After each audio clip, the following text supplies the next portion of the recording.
Hi, I'm Emma, and I want to tell you about my relationship with my mother-in-law, Linda. She always made things tough for me. Linda had old-fashioned views and never really liked me. For a while, my husband, Sam, and I lived far away, so Linda couldn't cause much trouble. But when Sam got a job closer to them, we had to deal with her more. I could handle Linda's behavior because I grew up with difficult people like my own parents. Thankfully, Sam's dad, Dave, was always kind to me. But the hard part was that Linda spent time with our daughter, Lily, who was 9 at the time. Lily loved her grandparents because they were the only ones she really knew well, since I didn't have contact with my own parents. Even though Linda and I didn't get along, I put our issues aside for Lily's sake. I wanted her to have a good relationship with her grandparents. Sam also really cared about family, so I couldn't just cut Linda out of our lives. Lily enjoyed spending time with her grandparents, but Linda still caused problems sometimes. Linda kept criticizing Lily's diet, saying I wasn't feeding her properly. She thought Lily needed more nuts for protein, but Lily was allergic to nuts, and even their smell made her sick. I told Linda this many times, but she wouldn't listen. She said Lily needed to eat nuts to get over her allergy and called me a bad mom. I told her, we've talked to the doctor, and Lily's meals are balanced. Skipping nuts won't hurt her, but it could make her really sick. But Linda wouldn't listen, insisting that exposing Lily to nuts would help her allergy. I was tired of arguing and being called a bad mom. Linda even tried to get Lily to eat nuts, but Lily always refused. Worried about what might happen, I decided to talk to Sam. I'm really worried about leaving Lily alone with Linda. I'm afraid she might give Lily food she's allergic to, thinking it will help her. I told him, don't worry so much, Emma. My mom might have old-fashioned ideas, but she knows her limits. Dad will step in if needed. Lily loves being with them, and we can't stop her from seeing them, Sam said, trying to calm me down. But Linda keeps ignoring Lily's allergies. I'm really scared for Lily's safety when she's with them without me. We need to talk about this, I insisted. Relax, Emma. There's no need to stop Lily from seeing my parents because of this. If you're really worried, I'll talk to Mom. She'll listen to me. Sam reassured me. His words made sense. Lily did enjoy being with her grandparents, so I couldn't stop her. If she ever said she didn't want to see them, I would respect her decision. But I didn't realize even Sam couldn't change Linda's behavior. Things got worse at Lily's 11th birthday party. Dave and Linda were invited, and they said they'd come. Linda seemed really excited, which made me uneasy, but I didn't know why. They arrived early, which was surprising because Linda usually avoided being around me. She gave Lily a big present wrapped in birthday paper and said, "Happy birthday, Lily, I got you something special." Lily thanked Linda, and Linda said, "Wow, that's a big gift. What's inside, Dave?" "I have no idea, Lily. Your grandma picked it out, and she won't even tell me what's inside. We'll both find out when you open it," Dave said. "Go ahead and open it, sweetie. I bet you'll love it. I'll be your favorite grandma," Linda said eagerly. "I can't wait to see what you got me, Grandma," Lily exclaimed. "We'll open all the gifts after we cut the cake," Lily suggested. "No, Lily has to open my gift before the cake. That's why I came early with something special," Linda insisted. Even though I felt suspicious, Lily seemed really happy about the gift. The big, heavy package made her even more excited, and she couldn't wait to see what was inside. She wanted to wait for her friends, but I agreed to let her open Linda's gift first. Since Linda insisted, I didn't want to upset Lily on her birthday, so we went along with it. Little did I know, it would turn into a disaster. Linda not only ruined Lily's birthday, but also turned everyone against her.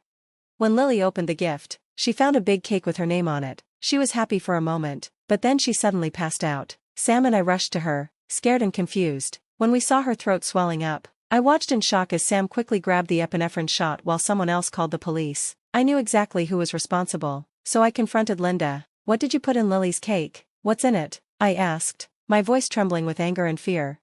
Linda acted innocent, saying, "I didn't do anything, Emma. It's just a regular cake. I have no idea what's happening. Maybe something you did caused Lily to faint. You've been neglecting her nutrition. Now she's paying the price. Don't try to blame me.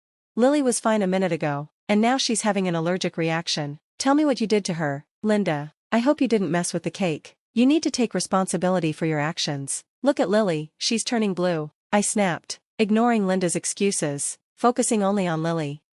I quickly grabbed the epinephrine I always kept on hand for emergencies. Though Lily's swelling went down a bit, she stayed unconscious. It was clear she needed to go to the hospital to fully recover. The room was filled with worry for Lily. Tears filled my eyes, and even Sam looked like he might cry. Linda, who was already in tears, seemed frightened. In that moment, I decided to cut open the cake to see what was inside. What I found shocked me completely. I turned to Linda and demanded answers, feeling both anger and disbelief. "Linda, what were you thinking? You ignored my warnings and put nuts in the cake, putting Lily's health at risk. How could you be so careless? I only wanted to help Lily, not hurt her. I didn't like that Emma was so strict about her diet. While Lily might have reactions sometimes, I thought gradually giving her nuts would help, Linda explained. My frustration boiled over, and I confronted Linda. Are you out of your mind? Our daughter is allergic to nuts. She could have died from this reaction. Who gave you the right to decide how to handle her allergies? Look at what you've done.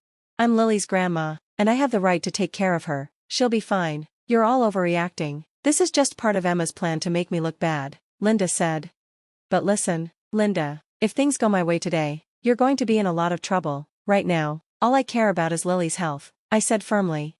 Just then, the ambulance arrived with paramedics. They treated Lily and took her to the hospital, with us following behind. The doctors told us Lily would need time to wake up and would have to stay at the hospital for a day or two. We were all emotionally drained. I broke down at the hospital, finding comfort in Sam's arms. After I calmed down, I called Dave to let everyone know that Lily was out of danger. When I hung up, I turned to Sam, filled with anger. I'll never forgive Linda for what she did today. She could have put our daughter's life in danger. I've been thinking about how serious this is. It's unbelievable, something I wouldn't have believed if I hadn't seen it with my own eyes. My mom has turned into someone I don't even recognize anymore. She did all of this just to make me look like a bad mom. She acted like she cared about Lily's happiness, but she never considered how dangerous it was for her. Even now, she's still saying I planned this. Today showed me how far my mom will go to make me look bad. I'm so sorry I didn't see it sooner and didn't do more to keep her away from us. I need to protect Lily from my mom's bad influence.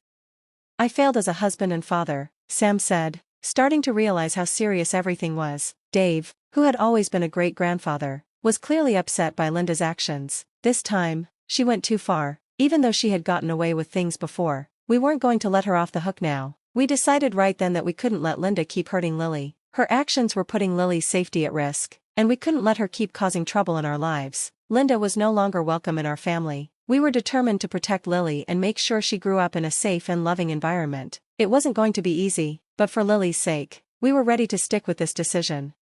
After a heartfelt discussion, Sam and I made our decision. While Lily was still in the hospital, it was time to head home. Dave, Linda, and some guests stayed behind, eager to hear updates about Lily. This gave us the perfect chance to confront Linda about what she had done. When we got home, 4 hours had passed since the incident. In the living room, we found Dave scolding Linda. While she seemed distracted, busy with her phone, the untouched birthday cake sat nearby, a painful reminder of what had happened. Despite my sadness, I kept my emotions in check. When they noticed us, Dave and Emma quickly came over. I just got an update, I said. Lily is in good hands and she'll be okay soon. She's still unconscious, but the doctors are hopeful. Thank goodness, Lily will be fine. I was so worried, but it looks like everything's fine. It wasn't even a big deal. Lily will be fine and her nut allergy will go away soon, Linda said. In that moment, Sam couldn't hold his anger anymore. He shouted at Linda, scolding her for everything she had done. Dave joined in, expressing his disappointment, and the guests, shocked, stared at Linda with disapproval. I was furious, too. I've had enough of you, Linda, I said. We've given you so many chances to change. Even after what you did to my daughter, you show no remorse. This is it. You're never allowed near Lily or our family again. You're banned from this house. You can't tell me where to go. Your son won't cut me off for no reason. I won't let you keep me from my granddaughter just because we don't agree on how to raise her, Linda shot back. No, Mom, Sam replied firmly. You're not welcome near me or my family again. Dad can come, but not you. He's the only reasonable grandparent Lily has. He's done everything he can to keep her safe. But today, you put her in the hospital and acted like it was okay. I can't let someone so cruel be around my daughter. Linda couldn't believe her own son was turning against her. She'd always counted on Sam to support her, but now he was being reasonable. Unlike her, even the guests started criticizing her. Linda was trapped, with no one on her side, not even Dave. In desperation, she screamed at us, blaming me. This is all your fault, Emma. You turned everyone against me. I'll never forgive you for this. You should be begging for my forgiveness. You've ruined your reputation and kept me from Lily. I'll sue you for grandparents' rights. I'll take you to court, and the judge will let me see Lily. I don't need anyone to support me, I responded firmly. You're not going to get grandparents' rights from jail. I'm sure the judge would find it funny if a criminal asked for visitation after putting her own granddaughter in danger. What are you talking about, Emma? Why would I go to jail? I didn't do anything wrong, Linda protested. Didn't do anything? I snapped. What you did is a crime, Linda. You can be arrested for knowingly exposing a child to allergens. It's considered a form of poisoning. Maybe you didn't realize it, but Sam and I did. We've already called the police, and here they come to arrest you. Linda, still in denial, insisted. No, you're lying. This can't be happening. You can't arrest me for this. Linda's panic grew, and she begged us not to send her to jail. Tears streamed down her face as she became more desperate. Just then, 2 police officers arrived and told her she was under arrest. She clung to her hands, begging us not to send her away. Sam remained firm, telling the officers to take her, while I gave Linda a cold, unfeeling look. Her time for games was over. In a last-ditch effort, Linda turned to Dave for help, begging him to do something. Dave, please, you can't let your wife get arrested like this, she pleaded, but Dave stood firm. When my wife does something truly terrible and shows no remorse, I won't protect her. I've warned you for years to change, and you never listened. Today, you put our granddaughter in danger. I was only trying to protect her, not realizing it would hurt her so badly. Please, Dave, I'm your wife. You have to help me, Linda begged desperately, but Sam remained resolute. Linda, I've already cut you out of my life. It's the right thing to do, and I'll do the same tomorrow. I'll talk to a divorce lawyer. I want this to happen as soon as possible. I won't stay with someone like you. I'll protect my daughter and my kids from you. Linda was shocked and pleaded with him. No, no, no, Dave, you can't do this to me. I'm your wife. Ignoring her, Dave told the police to take her away. Linda continued crying and begging for help, bringing an end to the chaotic situation. A sense of peace washed over me as Sam, Dave, and I returned to the hospital. After the other guests left, clearly upset by Linda's actions, they promised to tell everyone what she had done. The next day, Lily woke up feeling much better, but she was terrified of Linda. She cried and begged us to keep her away from her grandmother, telling us how Linda had tried to make her eat things she was allergic to. To help Lily cope, we found her a therapist. At the same time, Sam and I started going to therapy together to improve our communication as a family. Having Dave's support was crucial for all of us. With his help, we began to heal and grow stronger as a family. Linda's life took a sharp turn after the incident. Her actions caught up with her, and she faced serious consequences. Once her family found out what she had done, they scolded her and cut ties with her. Even her friends turned their backs on her, with no one to turn to. Linda found herself in a desperate situation, begging everyone for bail money, but no one came to her aid. Dave filed for divorce the following day. Linda was served with divorce papers while still in jail. Receiving the papers sent Linda into a fit of rage. In the months that followed, Dave was able to get a quick divorce, using the police report as evidence. Our legal case against Linda moved forward. Despite expectations that Linda would cover Lily's medical expenses, her financial struggles led to a lengthy prison sentence, and the judge ruled against her. We also obtained restraining orders to make sure she stays away from our family. Confident that Linda won't try to approach us again, we remain vigilant, but if, by some chance, she crosses the line, she will face the fierce protection of Mama and Papa Bear, determined to do whatever it takes to keep Lily safe.